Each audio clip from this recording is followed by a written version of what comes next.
Hey, there's no need to stress. Here's your teacher tip in 5 minutes or less.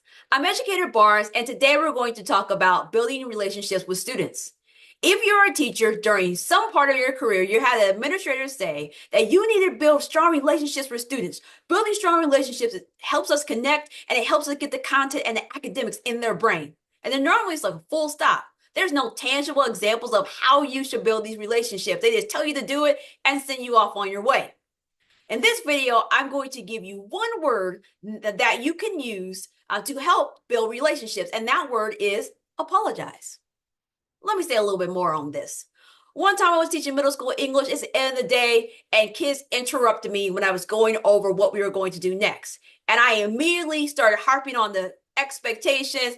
I was talking about like, how many times I have to go over this? Y'all know what to do. The expectations are, and the kid interrupts me. And mind you, I'm already irritated because you were interrupting me. So now you're interrupting me when I'm lecturing you about interrupting me. Mrs. Barnes, you tripping.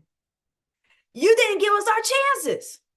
And then I had to check myself because in my classroom dynamic, I typically did give kids chances. I would say, hey, we're not following the expectations before I would go into my little mini lecture about these are the expectations, these are the consequences. So I was out of pocket because I was not honoring the agreement that we had already established in our classroom. So I said, you know what? It's been a long day. Mrs. Barnes is sorry. And the class got quiet. And I'm like, okay. And granted, I got what I wanted because I wanted them to be quiet so I can go over it. And the same kid, because you got that one kid that they feel like they're like in a personal one-on-one dialogue with you. The kid was like, man, none of these teachers ever apologized to us before. You're all right, Mrs. Barnes. That moment has stuck with me throughout my career. Many adults, especially some teachers, think that apologizing to children is beneath them. Like, they are a child, I'm an adult, I'm up here, they're down here. How dare I even have to apologize? But let me flip this a little bit for you. Don't think about kids as kids or as children. Think about them as younger humans.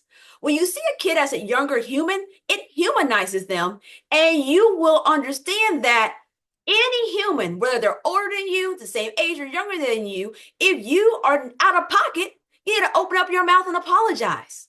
Now, let me clarify. Sometimes kids are like, you need to apologize. You're in the wrong. Just because a kid says you're in the wrong doesn't mean you're in the wrong. So I'm not just saying blatantly apologize for the sake of apologizing. I apologize when I know that I was out of pocket, and I say I'm sorry because I don't believe in apologizing for the sake of fixing things, because honestly, you're not fixing anything. You're just trying to maintain a false peace, and that will crumble in your classroom. So you don't want that. But when you genuinely has messed up, apologize.